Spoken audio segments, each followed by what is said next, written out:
Welcome to the Rose Show podcast. Thank you for joining us today. I am here today with an absolutely amazing, profound woman leader in business, life, and Bitcoin, Carly Benson.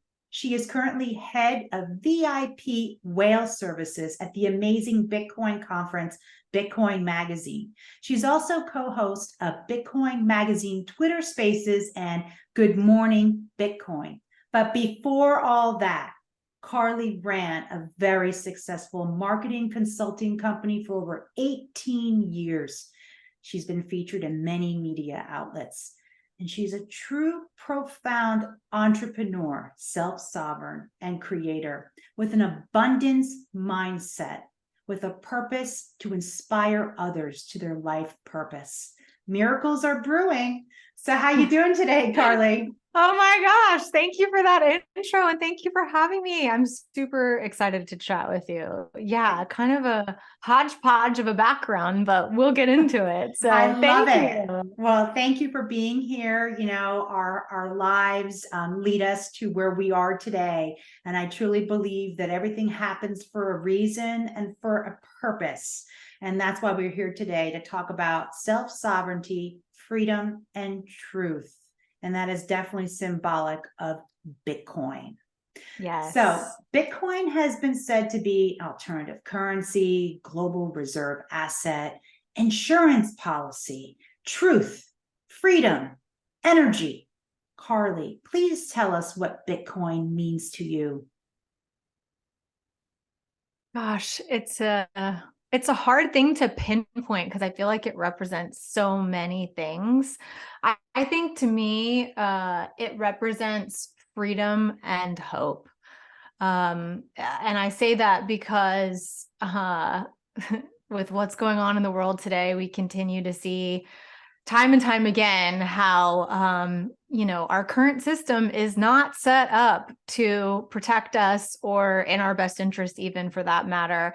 And at times it can feel like just really frustrating and at points sometimes devastating. And so Bitcoin to me represents a hope that there is a chance for humanity to get onto a new system that can't be corrupted and can't be controlled the way that our system today is. And with that being said, it also represents freedom. I love that. Beautifully said. Hope. We all need hope, especially in this world. These times have become ever more challenging. Central banks printing money to debasement of fiat currency and the inelastic supply of Bitcoin, 21 million, definitely does not allow itself to be corrupted in that way. And yes, absolutely. Freedom, hope. And the banking crisis was a symptom of all that free money and negative rates that we had. So perfectly, beautifully said. We share a similar mindset, Carly, truth, transparency, freedom. And like I said before, everything happens for a reason, for a purpose. So what led you to Bitcoin? How did you find Bitcoin? Depends on how far back you want to go, but it's always Let's interesting. It's always interesting to me to see like all the stepping stones that led me up to this moment in time. Please tell us. And I feel like working in this space is honestly just the perfect culmination of my entire background. And so the first, I'll call it maybe clear pill, because we talk about orange pilling for Bitcoin, but I'll say the first like clear pill that I took was when I quit drinking alcohol in 2008. I started to recognize that it was a problem, not just for me, but just in general with society. It's so baked in and ingrained into social settings, how we celebrate, all of these things. And when I quit drinking and I took a step back from what I would call a lie, which is alcohol, and I'm not anti-alcohol, don't get me wrong, I'm not anti-alcohol, but when you really take a step back from it and you're not partaking in this thing that is ingrained in society to just be this normal thing that you should ingest, which it's toxic, it's ethanol, like, let's be real about it. So that was one of the first, I'll call it lies or myths that I sort of busted in my own personal life.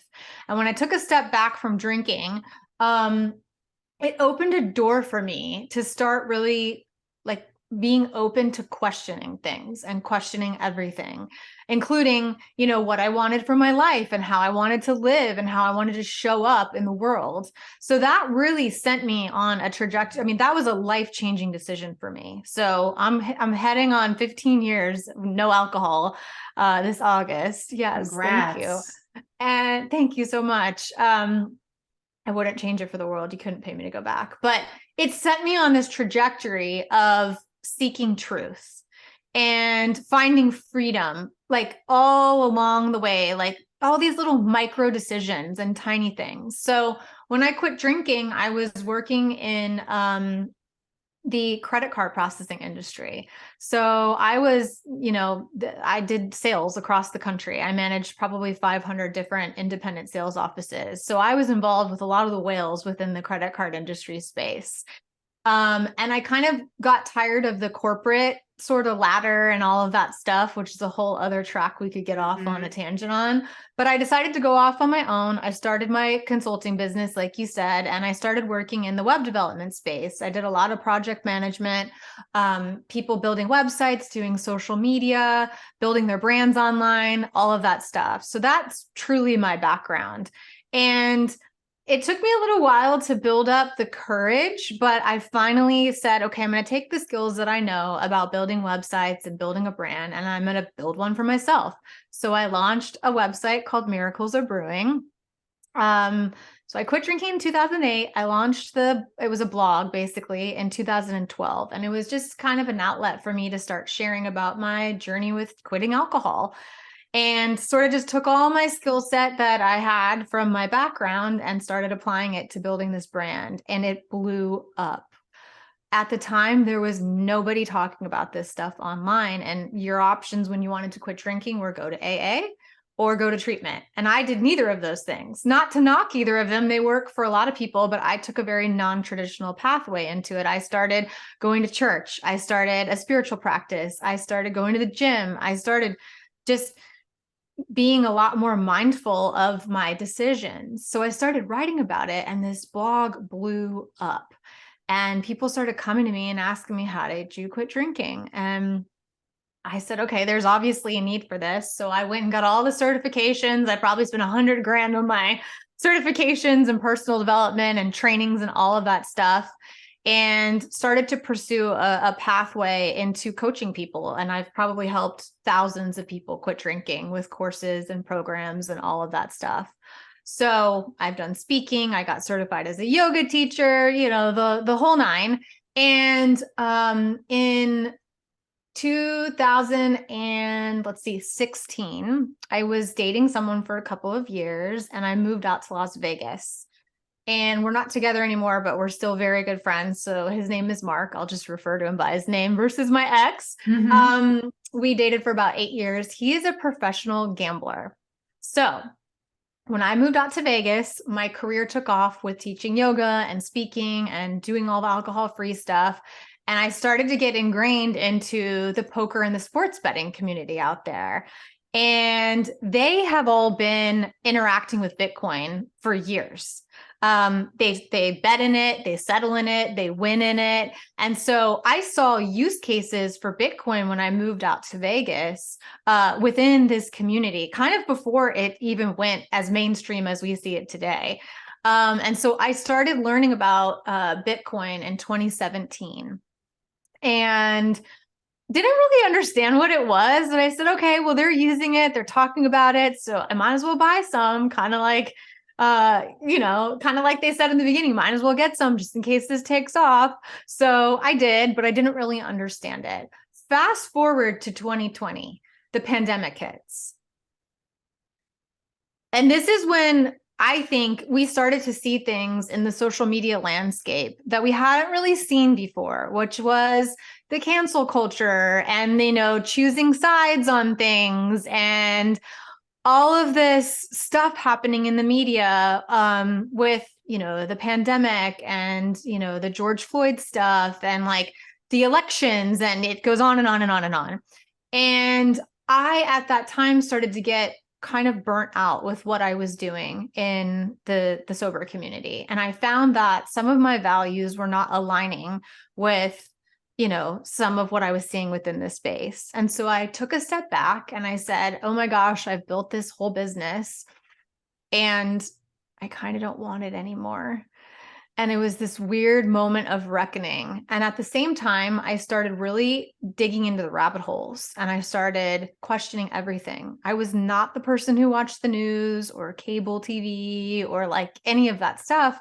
But when they started having these press conferences for the pandemic, I started watching. And that's when I was like, hold up, wait a minute. This stuff is not adding up to me. So I started going down all the rabbit holes. I mean, you name the rabbit hole, I have been down it.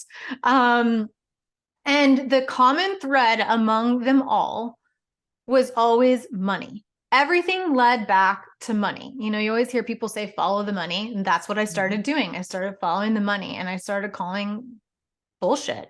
Like I just kind of started saying this is not adding up to me. And I think because I wasn't a political person, I was able to look at things from a very unbiased standpoint. I really didn't have a strong belief one way or the other. And I was able to kind of form my opinions on things just from a very non-biased perspective. And so I backed away from my business that I had spent a decade building or longer. And I really started to dive into Bitcoin. That's when I started really getting on Bitcoin Twitter. And let me tell you, I have learned more from Bitcoin Twitter than I have learned like in my college degree or all of my years in business. I mean, Bitcoiners are mind-blowing. They're some of the smartest people on the planet. And at a time when I felt disconnected from the community I thought I was part of, and I stepped away from this business that I thought that I wanted, and I had everything, and it was a success by every measure, I said, well, how can I take my skill set and really apply this into the Bitcoin space? How can I take all my skills and help Bitcoin? Like I'm all in. I went all in on Bitcoin. I read all the, books and articles and podcasts, and I was all in on it. So I set my sights on the Bitcoin conference because I said to myself, well, the only way we reach hyper Bitcoinization and get everybody on it is through education. And I think the Bitcoin conference is one of the best educational platforms that exist, and Bitcoin Magazine for that matter. So I applied for the VIP concierge position and I got it. And here we are.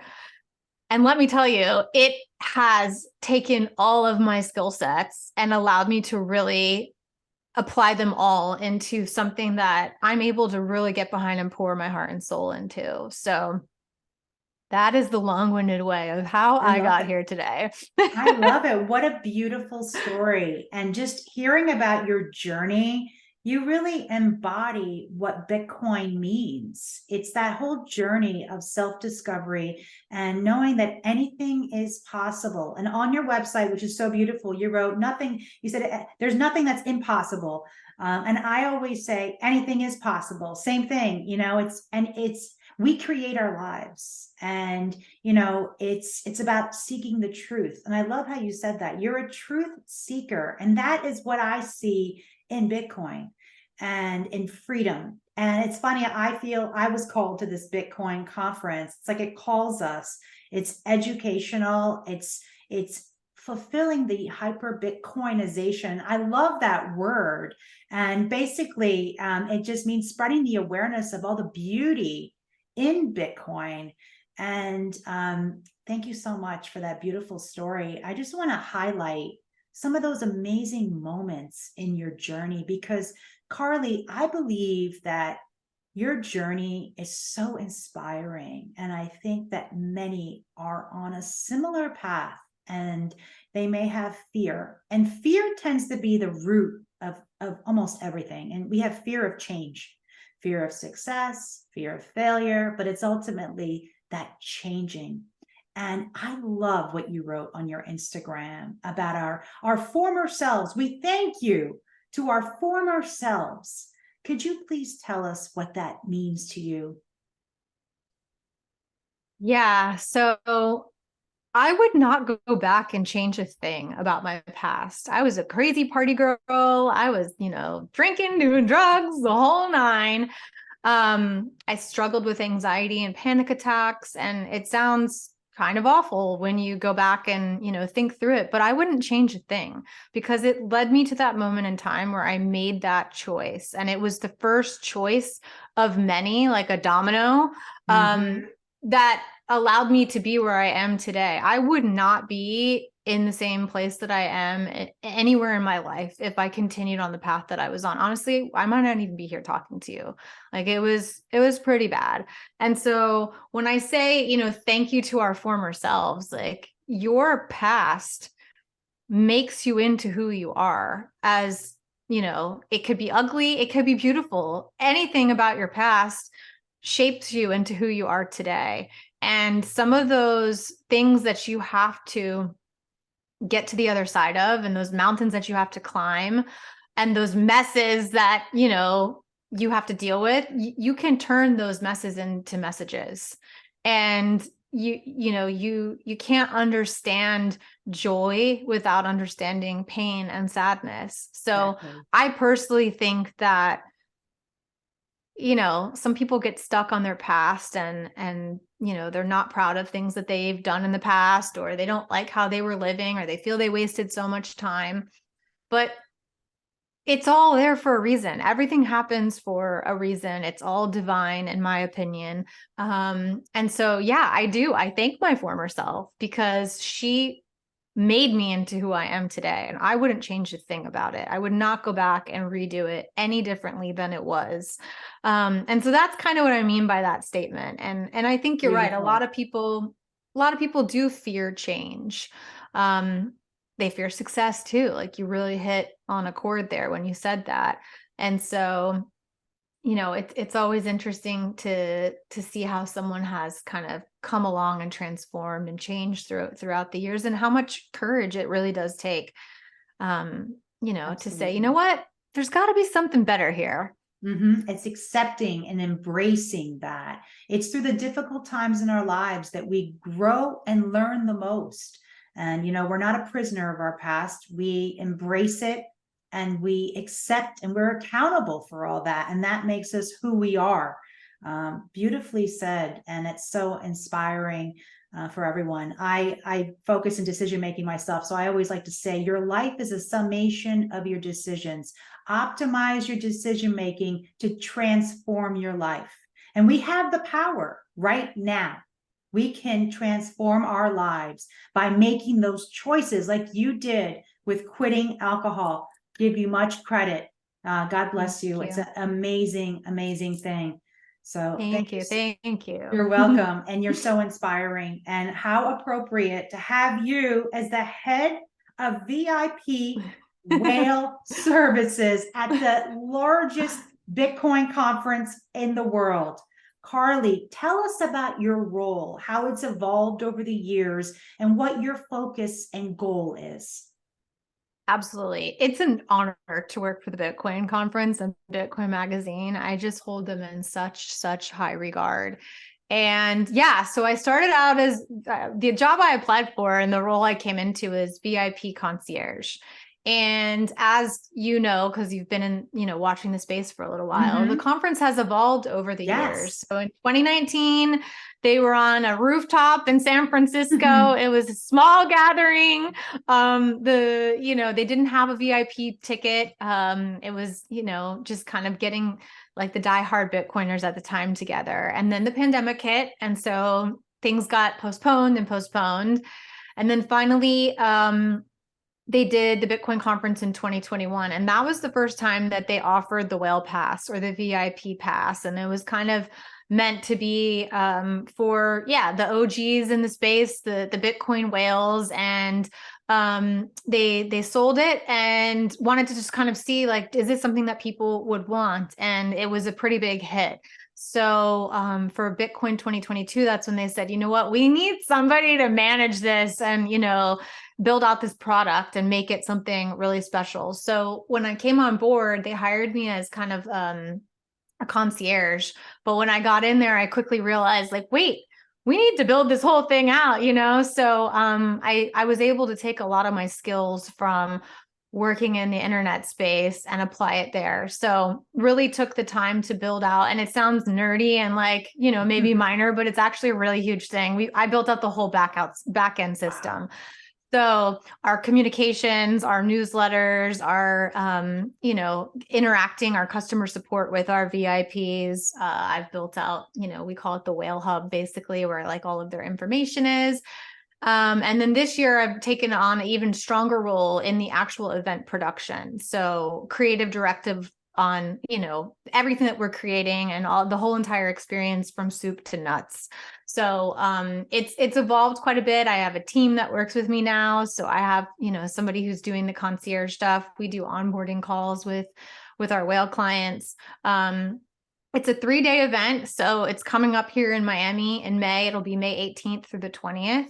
And so we are responsible, my team and I are responsible for all of those people who buy the whale pass, which ranges anywhere from $5,000 to $12,000, depending on where you bought it in the cycle.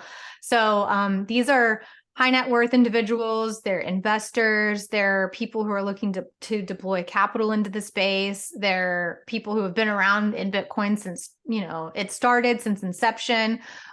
We've got, executives, all kinds of people that work in the space. And so these people are really looking for an elevated experience, and that's what we do for them. We roll out the orange carpet, as we call it, for them, and really try to give them an elevated experience, both at the conference, and then we also do a whale night VIP party for them, which I've been planning. So it's a lot, but it's amazing. I absolutely love it. And yeah, so it's kind of evolved over time, and it's really turned into a product. And we've got a team, and we've got some exciting stuff in the works to kind of continue rolling out, new experiences and things like that for our VIPs. So really, really exciting to be working on. Absolutely.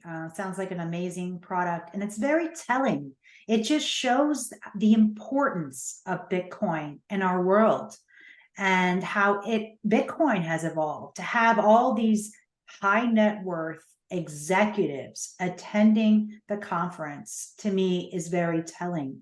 And that's so amazing to have you running that, because your experience is amazing in business and marketing. And I can think of no one better than you, Carly. You bring so much to that space. Could you tell us your view and how it has transformed from the insider's point of view? How have you seen Bitcoin's hyper Bitcoinization? Are you seeing that occurring? Absolutely. It's so fun to have kind of like a front row seat Yes. to this whole thing. This is what I tell people when they're interested in buying it is, just buy a little bit and then you'll start paying attention. But then when you start working in this space, you really start paying attention. And so absolutely. I mean, that is our mission as a company. For anybody who's listening that maybe doesn't know, that is our mission as a company, is hyper Bitcoinization, which means Bitcoin everywhere across the globe, in all hands, to all people, using it, saving in it, transacting in it, the whole nine. And so hyper Bitcoinization happens in stages. We're at the stage now where it's a little bit shaky, because you're seeing things like the FTX thing blow up. You're seeing things like crypto, and I air quote it, because crypto and Bitcoin are not the same thing. So we're at that part of the stage now where there is starting to be a lot more adoption, but we're still shaking out bad actors, and we're still trying to define, what is Bitcoin, and we're also going to start seeing some regulatory things come across the board.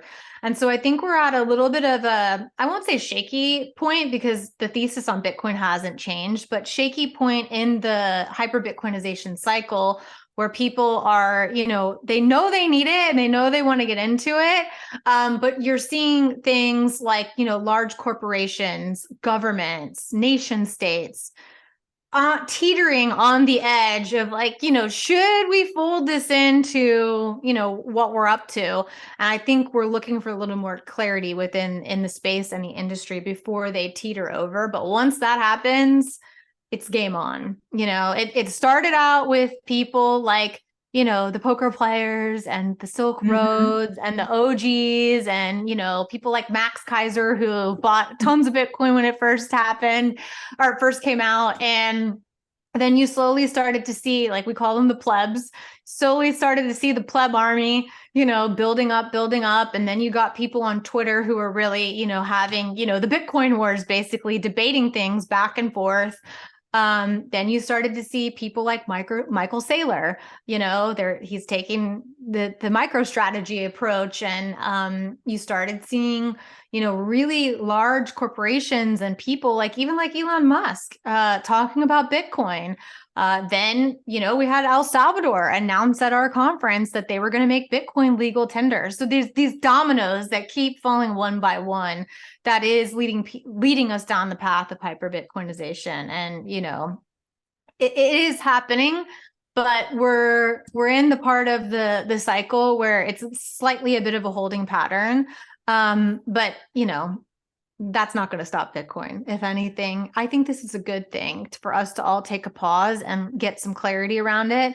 These banking blowups, it's the best marketing department there could possibly be for Bitcoin is, it's free marketing. People are starting to see on a large scale that the fiat system and the banking system, as they think they know it, isn't what they think. And so there's so many factors that play into it, but it's inevitable, in my opinion. Absolutely. Thank you for taking us a walk through that. And I agree, it's that domino effect. It's like, it doesn't move in a linear pattern. It's a non-linear, and there's pauses along the way, there are little setbacks here and there, but the trajectory is in that same path. Like you said, it's inevitable. And especially with these banking crises, and they're continuing, it's not over. There's many more, and there's First Republic now. We have issues and, commercial real estate. You have the auto lending industry, Alley. You have all these other issues. And, it's from those negative rates and free money. And it's because of the central banks printing fiat money. And, so that's where we're at now. And I agree with you. I think this will continue. Bitcoin is not crypto. I love that you said that very important point. And it's certainly shown that it's broken away. It's holding now about 30,000. It's holding its value. And, there's a word that gets tossed around. And I think for all the listeners and everyone in helping with this hyper Bitcoinization, we should just talk about self-sovereignty. Could you please tell us what is meant by self-sovereignty? So I feel like people might have different interpretations of this, but for me, it means that you take responsibility for your life and like you said, your choices and your decisions ultimately impact the life that you create. And to me, that is self-sovereignty. That is, a person, a human, myself, taking full responsibility for my human existence and how I show up in the world and what I create. And with that, you'll hear a lot of Bitcoiners talking about being self-sovereign. And that is not just with your choices about, what you're going to eat or what you're going to drink or what you're going to consume. It's also your money, your hard-earned money, and being able to take true ownership of your hard-earned money. So when I think of self-sovereignty within, the lens of your money and AKA Bitcoin, Bitcoin is a way for you to truly physically own your hard-earned energy, we'll call it, because everything is energy. We're exchanging energy right now here on this, live that we're doing, or the podcast that we're doing. And that when you get paid for something, it's because you exerted energy for something and you're getting paid back in the form of money, energy. And so you being able to take custody of that into your own hands without a third party like a bank telling you what you can and can't do and when you can do things and things like that to me is a next level of self-sovereignty that I think a lot of people maybe miss or even take for granted, that you actually can become truly self-sovereign, which means you're not relying on anybody else to manage you or your agency or your choices or your money or your energy. Like, you are taking that into your own hands. Beautiful So said. Yes. that's my rant on self-sovereignty. I love that. And I love how you prefaced it about what it means to you. And that is so beautiful, because it is about that's self-sovereignty. It's about what it means to you. And that freedom. And when you were talking, all I kept thinking about was freedom. And that's the word that came to me, was not needing that intermediary and that third party to tell me what to do or anything. It's me having that freedom and that direct connection.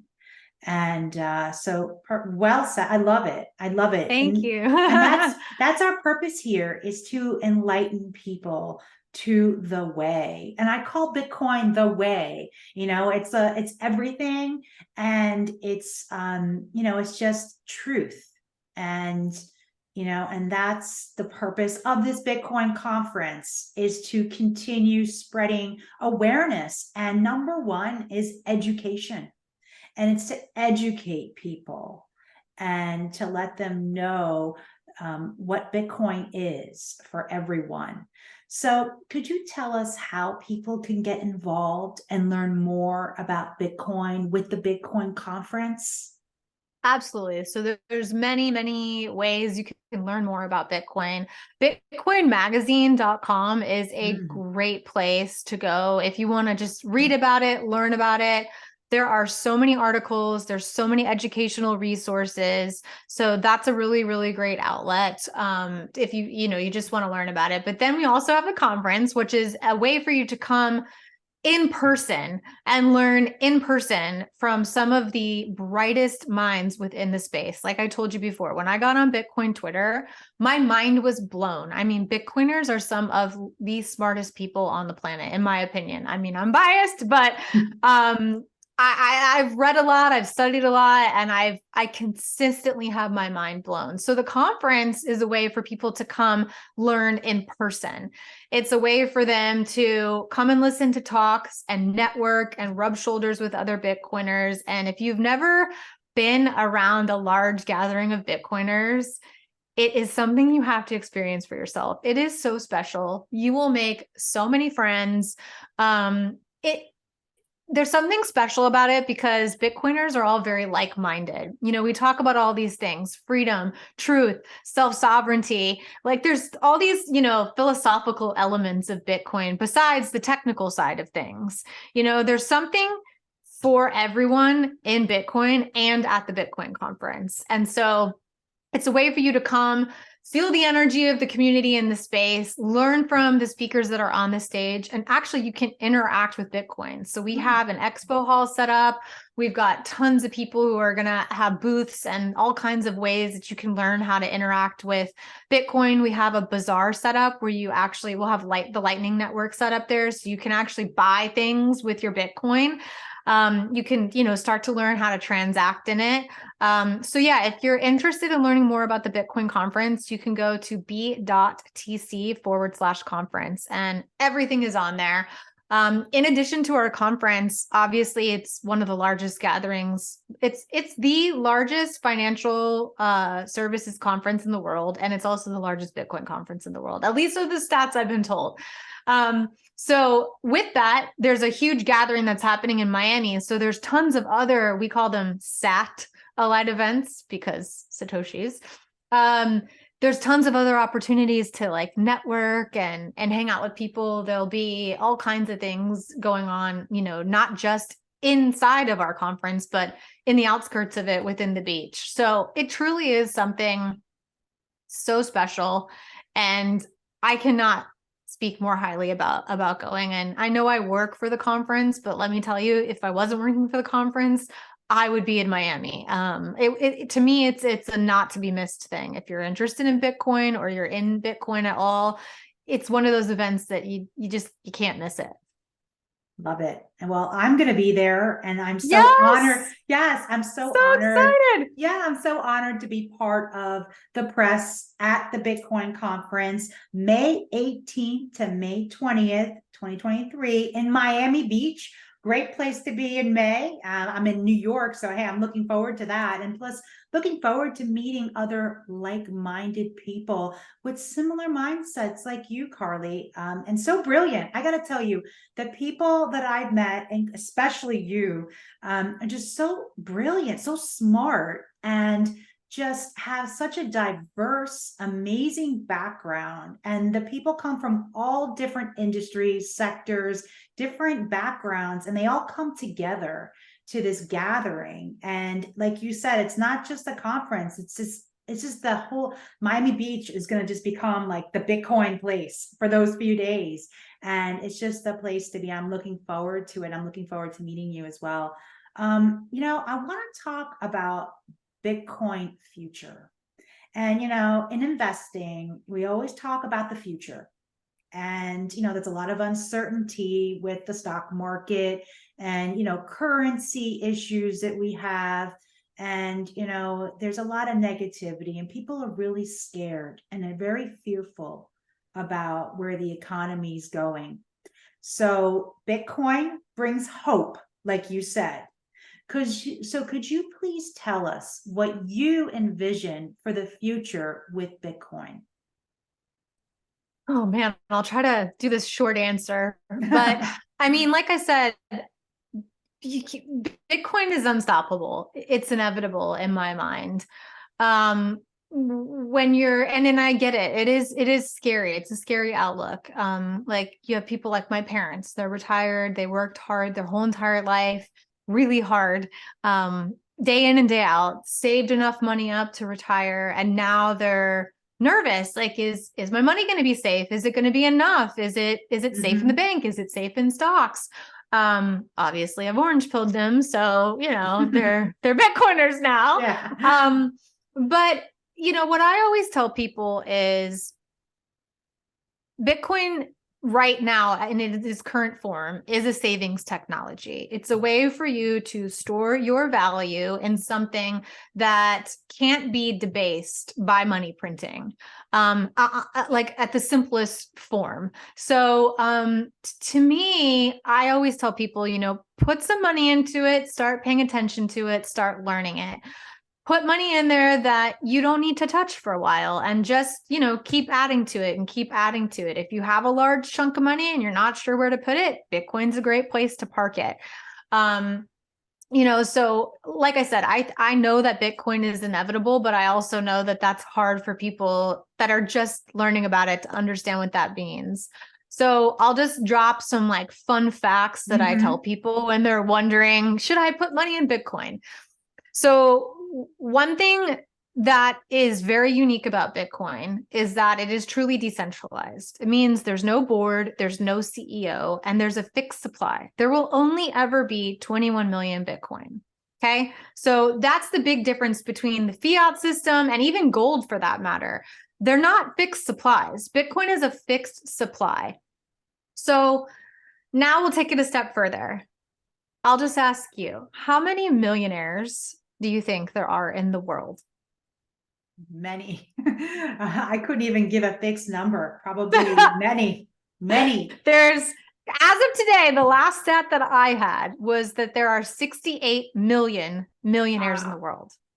So what that tells you is that it's a supply and demand thing. There is not enough Bitcoin for every current millionaire in the world to own even one.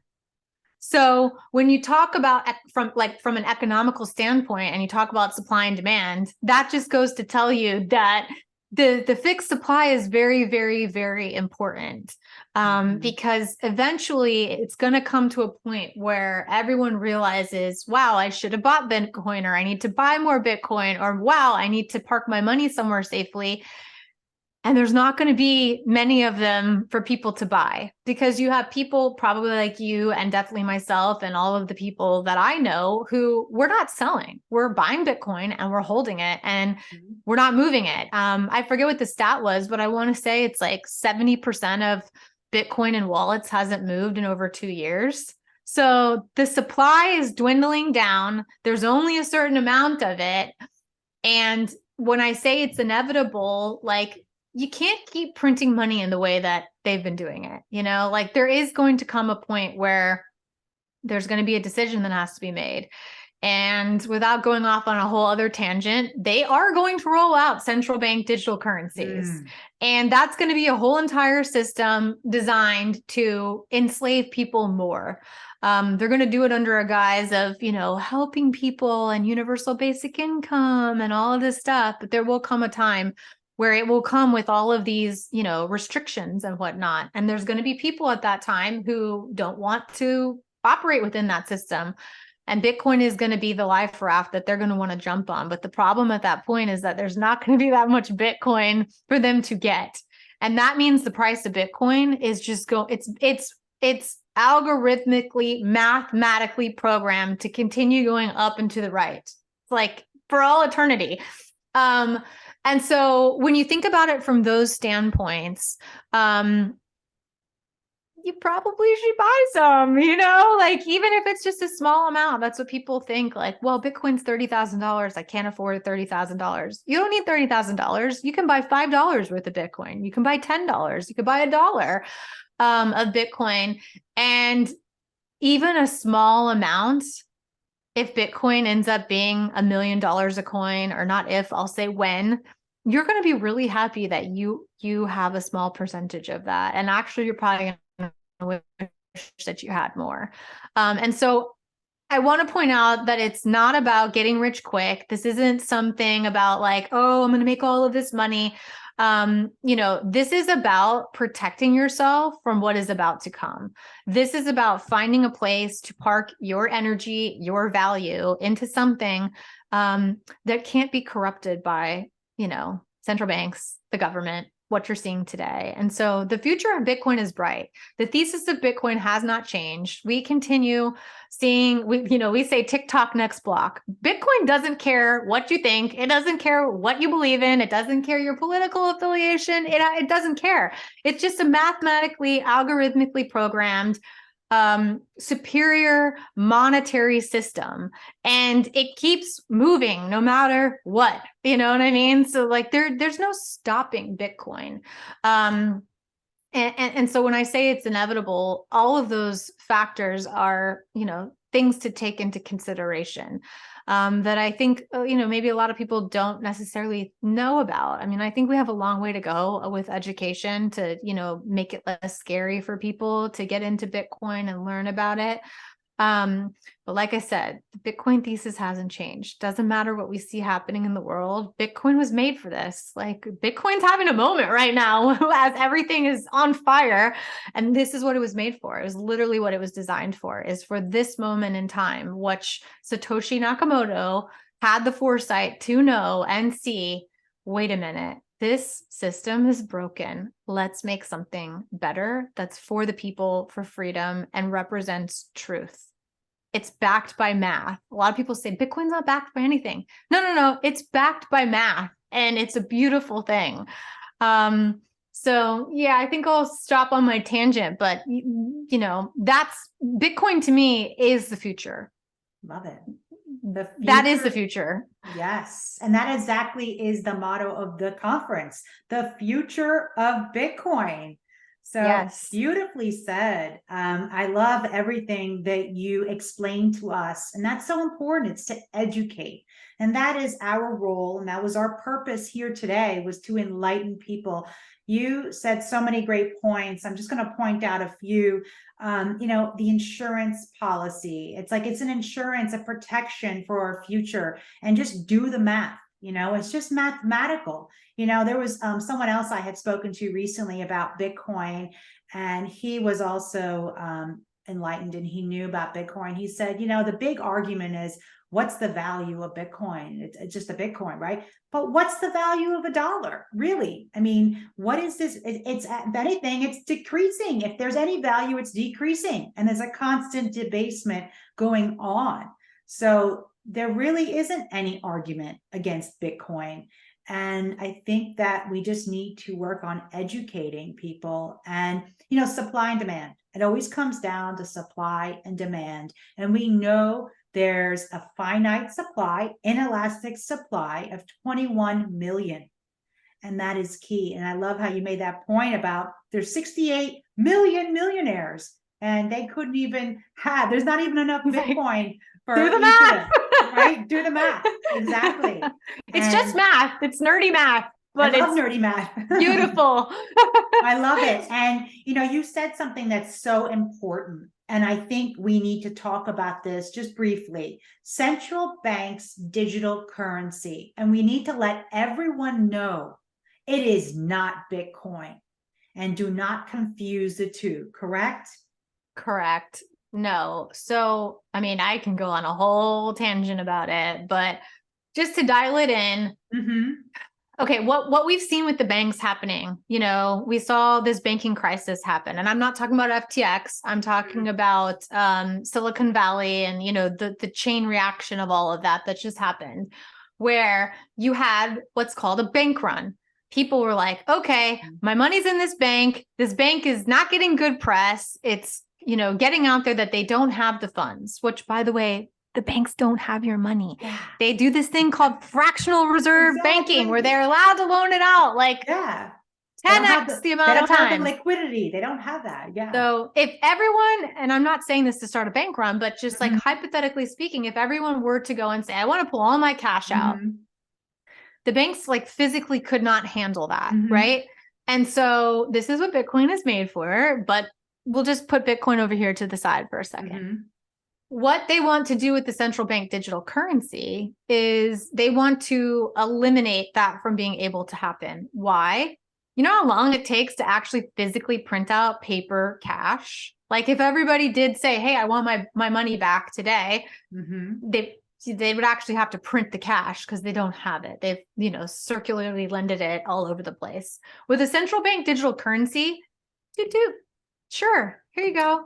There's no such thing as a bank run at that point. And there's also, like, if we think money printing is bad now, talk about injections with the click of a button, which is why central bank digital currency is bad. And people will say, well, who cares? I already do everything digitally anyways, right? Well, isn't that what Bitcoin is? And they start to conflate the things, like you said. No. Bitcoin is different because it's 100% completely decentralized, meaning there is no CEO, there's no board, there's no government, there's none of that involved in Bitcoin. Whereas central banks are being run, well, we could get into a whole shadowy discussion about that, but there's people who are controlling the central banks basically. And there's some of the richest people in the entire world, like more money than you could ever even fathom, like more zeros that we probably even have a name for, quite frankly. And they're controlling that system, and so it is not the same as Bitcoin because it's centralized. There are people centrally planning that system. And in Bitcoin, it's decentralized. There's no person at the top pulling the puppet strings. So that's, I think, the biggest difference that I'll say without getting too conspiratorial on things. But CBDCs are not your friend. They're going to come at a very, very high price, and they're going to dangle the carrot for people, and they're going to say, look, we're going to give you all this free CBDC to get people drinking the Kool-Aid. And then as soon as they have a lot of people on that system, they're going to start saying things like, we've decided that meat is really, really bad. So you can't buy meat with your CBDC. And, you didn't take that medicine, air quotes, that we wanted you to take. So you can't go to the doctor, can't use your CBDC for that. Oh, you know what? Your blood work came back and you have diabetes. So we're not going to allow you to buy things with sugar in them anymore. Not saying that that's a bad thing, but that's a control. And by the way, we need to stimulate the economy. So rather than us injecting more money into that system, we're just going to say you only have 6 months to spend your CBDC, and then it expires. So good luck saving your money or creating generational wealth within that system. Like, it's going to come with a lot of things that people who are not studying this stuff are going to be blindsided with. And that is why we Bitcoin. Absolutely. Perfect. Thank you so much for explaining that. And it's so dangerous, these CBDCs, the central bank digital currencies. And there is a big distinction. It's actually the opposite of Bitcoin, and it's for control. So we're in a no puppeteering zone here, and we don't want to be puppets and told what to do. So just say no to CBDCs. And Bitcoin, as I say, is the way. Thank you so much for educating and enlightening us. And I see no one better than you to be here at this amazing Bitcoin conference. I can't wait to meet you in May as head of VIP Whale Services. Carly, what is your Twitter handle? How can people get in touch with you if they want to ask some questions about the conference? Absolutely. So my Twitter handle is Carly B Benson. So it's CARLY, B as in boy, and then another B as in boy, ENSON. And that's really the place that I'm the most active. So hit me up on there. If you are interested in coming to the Bitcoin conference, we would absolutely love to have you. You can buy a GA pass, you can buy an industry pass, or you can come on into the Whale Services program. There's something, like I said, for everyone. You can find more information about that at b.tc/conference. We would absolutely love to see all of you in Miami. And last thing I want to say is, a lot of people say, well, I don't know where to start. How do I start learning about Bitcoin? I would say go back and learn about the central banks, learn about the Federal Reserve, learn about all these systems and how they came to be and when they came to be and how they actually operate. Because I always tell people you kind of have to understand what's broken. You got to understand the scam before you can understand the solution, which is Bitcoin. And so I really, really can't thank you enough for having me on today to talk. I really enjoyed it. I'm super excited to meet you in Miami. Exactly. Oh my God. Awesome. And the more you talk, the more I have to say that it's the challenges that bring forth opportunities. And it's always important to know, because there's challenges birth new industries and new solutions, and we have declining productivity. Automation is needed to increase productivity, and that's the blockchain, and we can go in a whole discussion about that. Bitcoin is needed more than ever.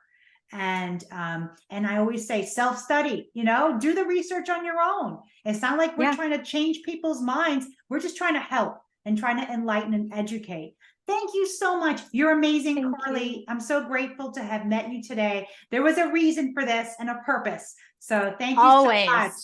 Always. Thank you. And I'll see you in Miami, my friend. See you in Miami Beach. Okay. Bye. Thank you for listening to the Rose Show podcast. Please visit rosannaprestia.com for more episodes. See you soon. All investment, real estate, financial, legal, and tax opinions expressed by Rosanna Prestia or on The Rose Show should not be relied upon as professional advice and are intended to be used for informational purposes only.